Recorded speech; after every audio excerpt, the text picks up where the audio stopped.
Hi, it's Stephanie again. A lot of people are afraid to perform CPR during an emergency. These fears can keep you from rendering life-saving skills, and they are not always addressed during training. We will be covering the 5 most common fears of CPR to give you the confidence you need to use your skills during an emergency.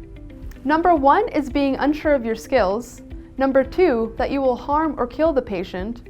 Number 3, lawsuits. Number 4, disease. And number 5 is an unsafe scene. Let's go over these fears one at a time.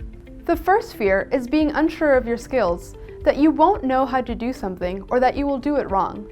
This is why it is crucial to keep up with your skills and to refresh your training as often as possible. This course was designed to fit your needs, and it is accessible online at any time so that you can always be prepared. Number 2 is that you will accidentally harm or kill the patient. CPR is only used when a person is clinically dead, which means they aren't breathing and they have no pulse. So there is nothing you can do to make the situation worse. You can only try to help and buy them time. Number 3 is lawsuits. You may be afraid that somebody will sue you if they think that you did something wrong or meant to hurt somebody. There are Good Samaritan Laws in every state since 1985 that help protect you against liability when providing aid to another person. These laws are in place as long as you don't intentionally harm another individual, receive compensation for your efforts, or go above and beyond your scope of training. So don't be afraid to provide aid to somebody in need and possibly save their life.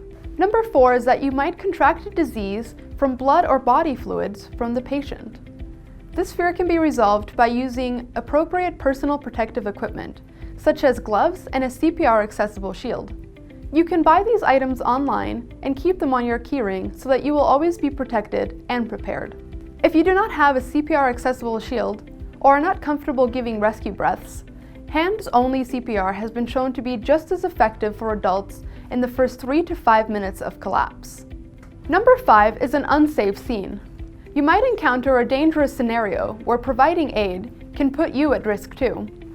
This may include fire, inclement weather, power lines on the ground, or multiple accidents in action. This is a valid fear, and you should avoid becoming another victim.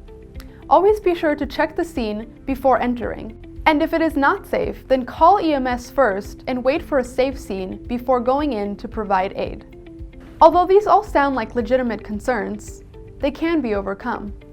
Addressing these fears can help give you the confidence you need to provide aid when an emergency arises. This concludes the 5 fears of CPR and their appropriate response. Thank you for watching.